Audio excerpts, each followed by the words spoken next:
Go Green, a Family Matters Earth Day special, is made possible by the following partner. At Providence Health and Services, we're as committed to the health of our planet as we are to the health of our patients. That's why we're doing our part to support sustainability. Providence knows a healthier world makes for healthier people. You can make a major impact by thinking about things just a little bit differently. That's one less car on the street, it's less congestion, it's better air quality. We can look to those waste sources and renew the products that we already have.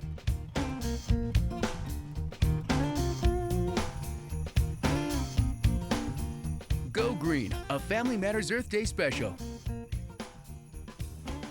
Hello, I'm KATU meteorologist Dave Selesky, and welcome to Go Green.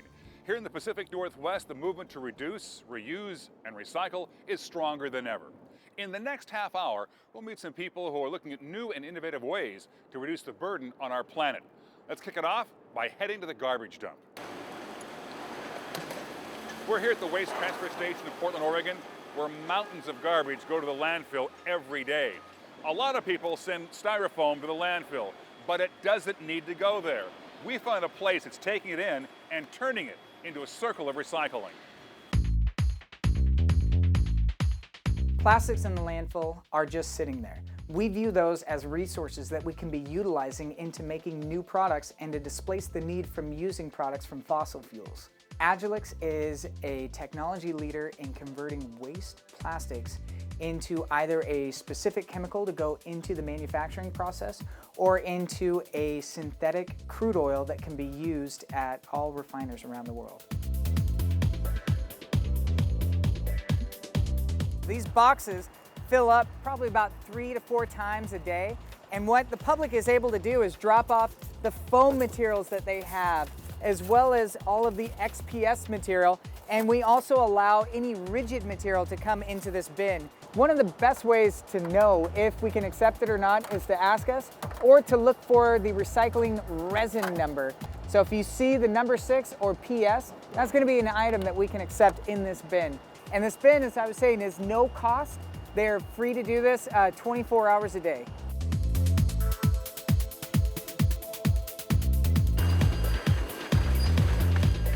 All of the foam material gets densified down as it's a very large volume of material that comes in. We're able to densify that down from a 90-to-1 ratio. From there, what we do is we make what we call as a recipe blend. And it's going to be a mixture of densified foam, a mixture of general purpose polystyrene, as well as HIPS polystyrene and XPS densified foam. What we are doing here is we are heating up polystyrene plastic in the absence of oxygen and then grabbing the gases that are formed from that and condensing those down into a styrene oil. That oil is what is used to then make new polystyrene items and making polystyrene polyusable. We're running at about 10 tons per day, and so with that we send out a truckload of material about once a week. You're looking at a truckload of our finished product that's heading out to one of our offtake partners to be made into new plastic materials. So this truckload right here represents a lot of material that has been diverted from the landfills and now going into a better use. This is true recycling in the fact that we are recovering plastics, as well as the new products that we're making with this displace the need for virgin materials. But we're also creating a new product with up to 70% less greenhouse gas generation. For more information, go to the Family Matters section at KATU.com. There you'll find a complete resource center with information, video clips, and links to help you go green. And styrofoam is used in many of the packages we bring home from the store or buy online. But there's a place helping to save resources by rethinking the way companies can pack it up. More often than not, when product is produced overseas or was moved overseas for production, whether it was last year or 20 years ago, decisions about packaging kind of are an afterthought. The easy thing, often, and the low cost thing, is often to use styrofoam. It's cheap, it's lightweight, but it takes up space. And more often than not, the person handling it is the consumer, so the person who brings it home from retail or it shows up online direct to consumer at my house. What am I gonna do with this? I'm gonna break it up into a bunch of different pieces, and over a 2-month period of time, I'm gonna send it with my garbage to the dump. And then those small pieces of EPS break up, and that's what makes it into the watershed, through the rivers, into the ocean, breaks down into microplastics, and ends up being food for ocean life, and then ultimately other animals and humans. I work with major US and European brands that are producing their products in Asia, and we're trying to help them control their packaging, do things a little bit more efficiently, be more sustainable where we can. For example, on this HP package, which is awesome, they're a Northwest company. Nothing special or unique about the structure itself. Really the big deal is the makeup of the box. So you have an inside or an outside liner, you have an inside liner, and then the wavy part in the middle is called medium. And we used higher performance material on the inside liner and on the medium to reduce the box weight by about 60 grams.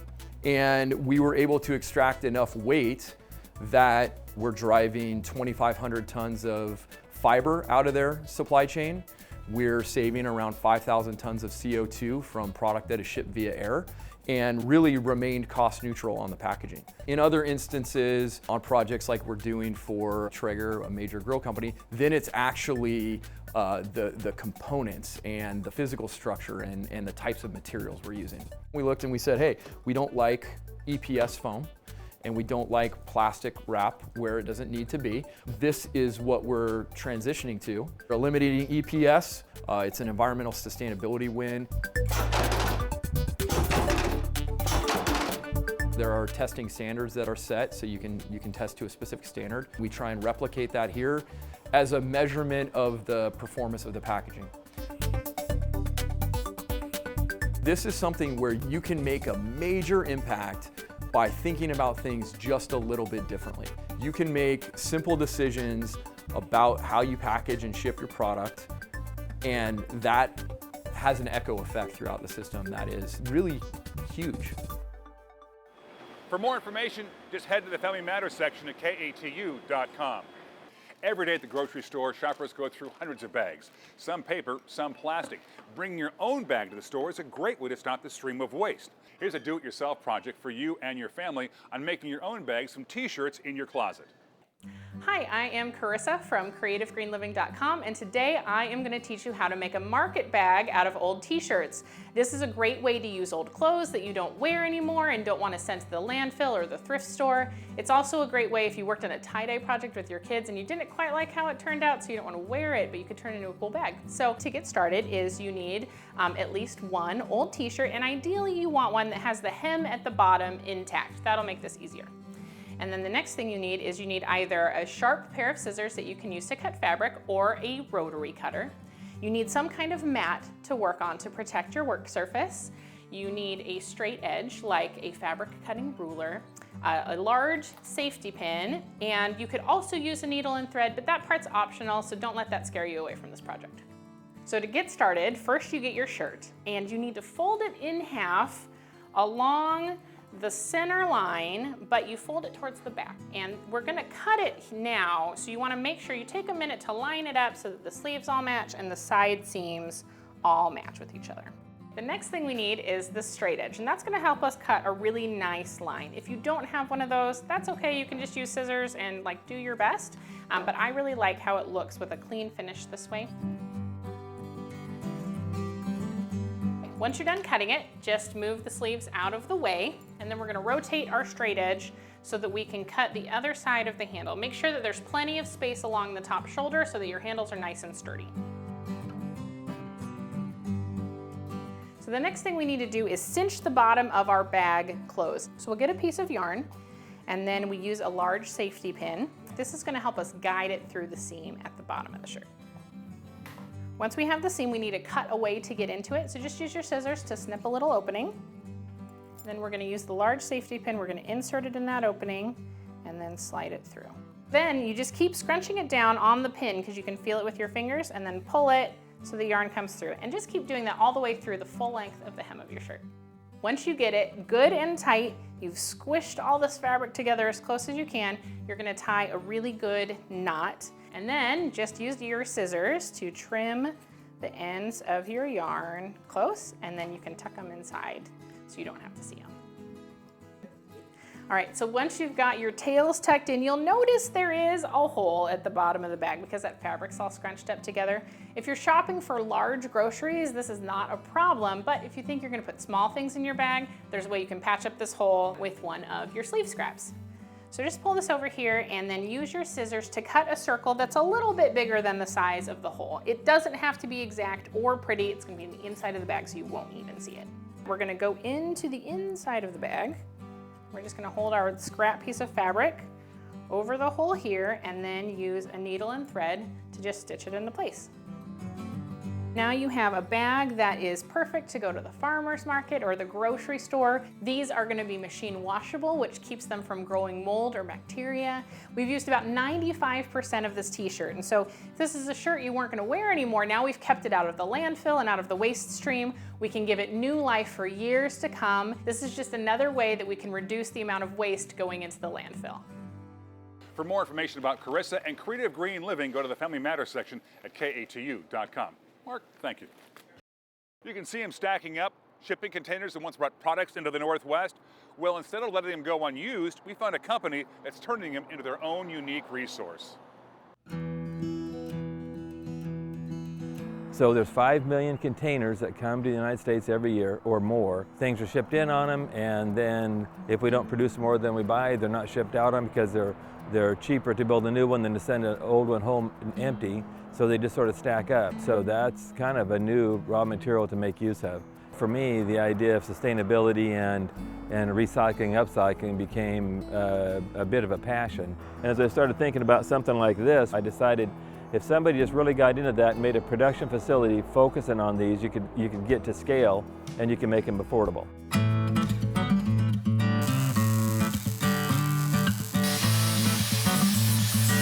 So this is the beginning of what we call the tea house. This is the 40-foot section of it, and you can see that we've cut out all around here and we've ground it down to re-weld. This will be a bump out, and this will end up making the living room or the bedroom wider. He'll grind this all down, he'll put the steel up here, he'll weld it all on, we'll stitch it tight. Here is one of the units that is the result of the work we just were doing behind us. This is a finished bump out. That's a piece of 1/8-inch steel over the top of our windows. It'll be over the top of our doors, it'll be any place, and they're welded on top completely through. Everything that's got any risk of water intrusion gets a curve on it that's welded tight to the seam all the way back. The original concept for the house that's to my left was created by a Georgia man named Julio Garcia. It's made up of 2 40-foot shipping containers with a bridge built between them. Ceilings are 8 feet 2 inches, so we use high cube shipping containers. Again, this is 2 containers that are split and spread, so we can put this loft area in them, give it more volume. And there's no doubt that we're building something more durable. I mean, I'd be comfortable to guarantee these for 20 years, truthfully. We don't put any siding on it, so we don't spend any money on any of the siding. Less concrete, which is all kind of bad for the environment anyway. I think that we're at the same price, or maybe a little lower than the price of wood construction, but we're certainly using up something that's kind of extra right now, and wood's in short supply. We'll use a forklift full of wood versus 4 truckloads full of wood. It's an astonishing difference in terms of wood consumption. We need a new way to look at building besides just processed wood. With that abundance of empty container cans, it makes sense to try to make something of them. For more information, just head to the Family Matters section at KATU.com. He's one of our favorite environmentalists, and he's been a friend of Go Green since the very beginning. Let's head south and pay a visit to actor Ed Begley Jr. and check out his earth-friendly home. This is Ed Begley. Thanks so much for joining me here in Studio City. Do what you can today to go green.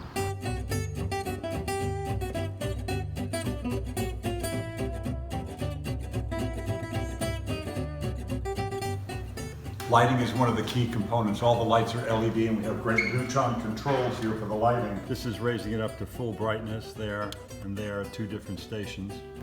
It saves you a lot of energy. You can dim them and save a tremendous amount with dimming.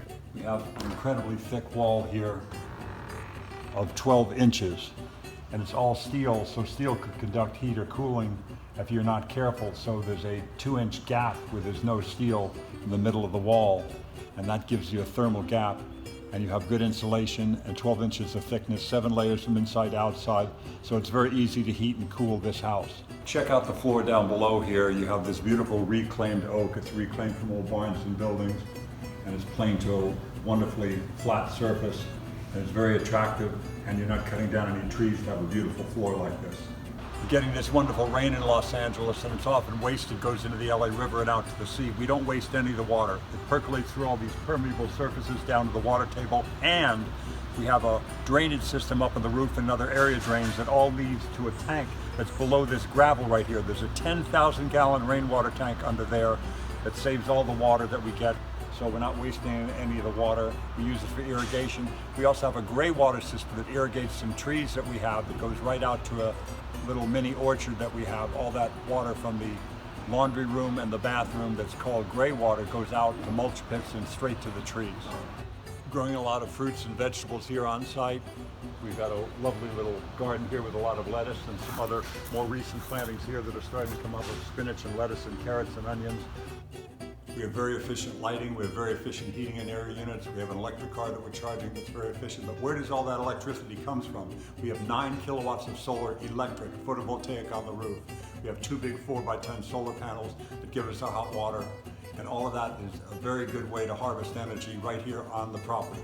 All this stuff that I've invested in over the life of the house will keep my energy bills super low, and don't forget you also do something to combat climate change when you do this green, clean technology.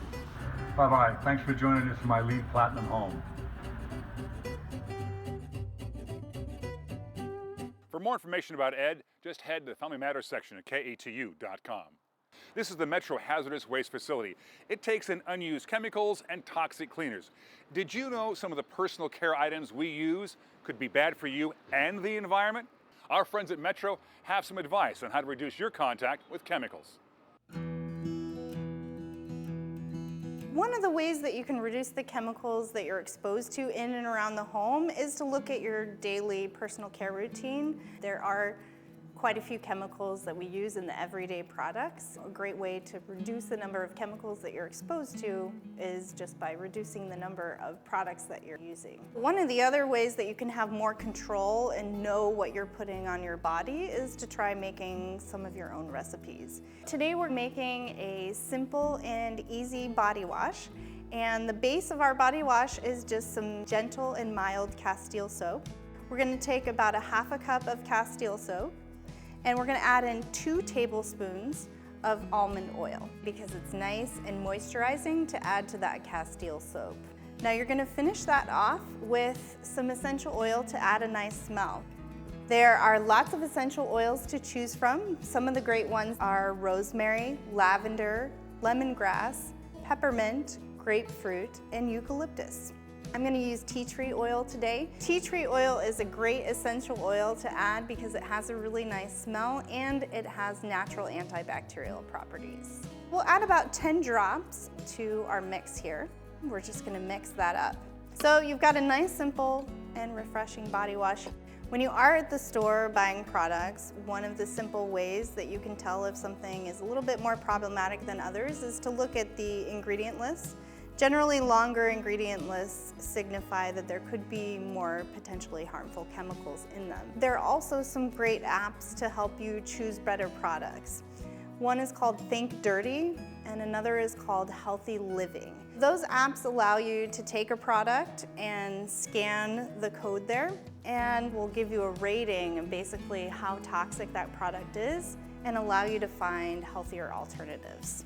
So when you're ready to get rid of some of these products and you don't want them around your home, you can package them up and take them to one of the hazardous waste facilities here in our metro region.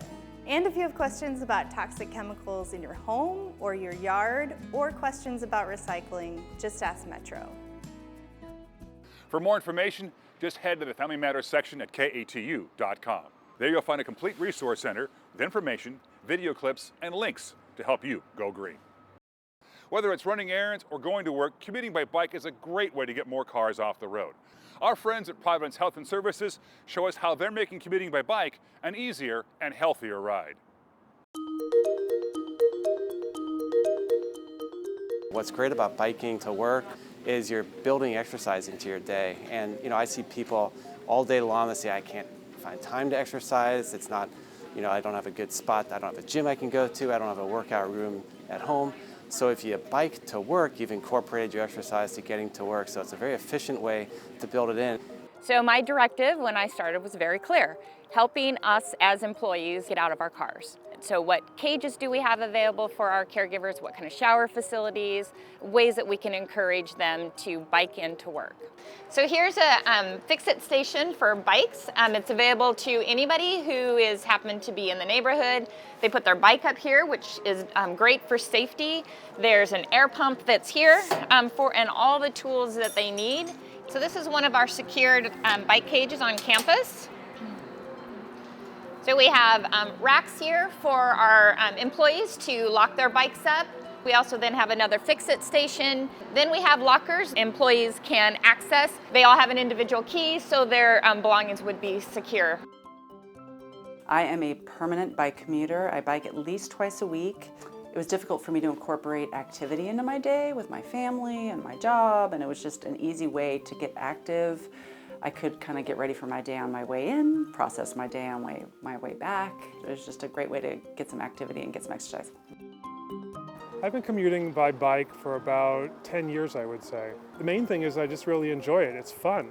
And I always find that a little exercise is a great way to start off my day. For somebody that feels like they're up for riding outside, I will want them to make sure that they're reasonably fit. Start slow, start with a bike that you're comfortable with, start with a bike that's maintained. I'd say if you're hesitant about getting into it, I would go for the lowest cost bike you can afford and just see how you like it. It should serve your purpose pretty well. I think the key to Portland weather is just being prepared. So having the right equipment for rain especially. You want to get a really high visibility jacket that will prevent the water from getting in. You also want to get a pair of lights, one for the front and one for the back. So this is a water resistant bag as well. And you just put your things in it and fold it over. So in the bag I've actually got my gloves, which I would normally be wearing when I'm riding. And I've got my lock, which is what I use when I get to work. And I've got my rain pants, which I keep in this little bag. These are shoes that clip into the pedals. And these are nice because it ensures that you get some motion from the bike when you're pushing down as well as when you're pushing up. So this is my helmet, and it's the same helmet I've always had since I started biking. You want to make sure that you only have like one finger worth of space underneath your chin so it fits tightly, and that the side straps come in underneath your ears, basically. For my personal health, it's just helped me stay active at least 3 to 4 days a week. So it's about a half hour each way for me on my bike. And honestly, it helps with my stress, sleep. I think exercise is good for all body parts, but especially things like your brain, mood, energy levels, all that kind of stuff. But I just get those added benefits. We have an opportunity to be well for us as an individual, be well for us as a community, but also as an environment. So when we think about being able to get out of our car, that's one less car on the street, it's less congestion, it's better air quality, and also it's also overall health and wellness for us as an individual, but not only the physical side of it, but it's also very much mental. So being able to have an opportunity to just take a moment to ourselves, biking or walking, allows us to do that. For more information, just head to the Family Matters section at KATU.com. They're beautiful to see flying through the sky, but they can pose a serious risk to travelers at PDX. Let's see how the Port of Portland is protecting people who fly and protecting wildlife around the airport.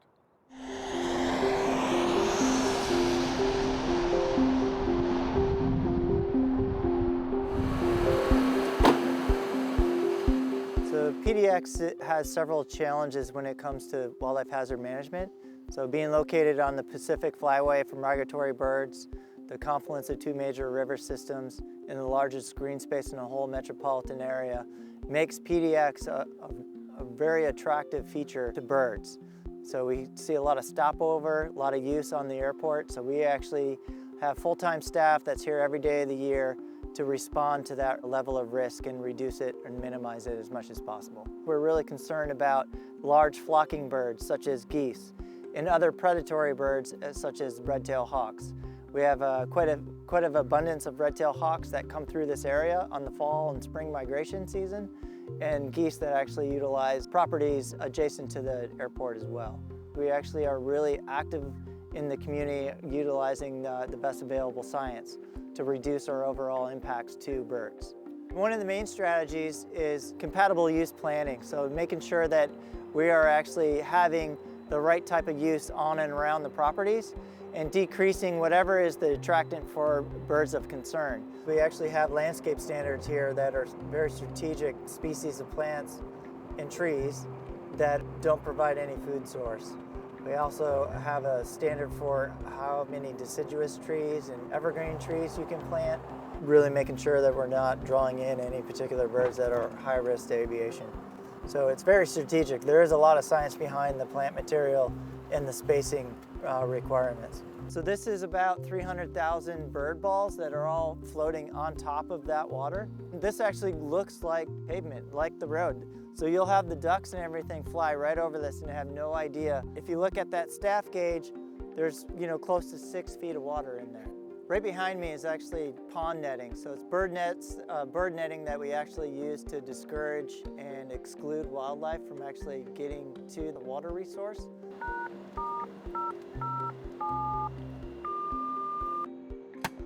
Hazing is just a term used in the industry for scaring birds from a particular area. And there's a whole suite of tools that we use to do that. So we use horns and sirens, the vehicle itself, pyrotechnics, sound cannons, and lasers. So we use all of those whole suite of tools and mix it up when needed. One of the main things is we think about critical phases of flight, right? So we don't want them crossing over. So if we're gonna push them in on the outside of both runways, and on this particular side is important just to push them as far west as we can. Our primary mission is human life safety, but we actually use science-based approaches and techniques to reduce our overall impacts to birds. We've only scratched the surface on ways to ease the burden on our planet. For more information, go to the Family Matters section at KATU.com. There you'll find a complete resource center with links, video clips, and more information to help you go green. For K2 and Family Matters, I'm Dave Selesky. Good night.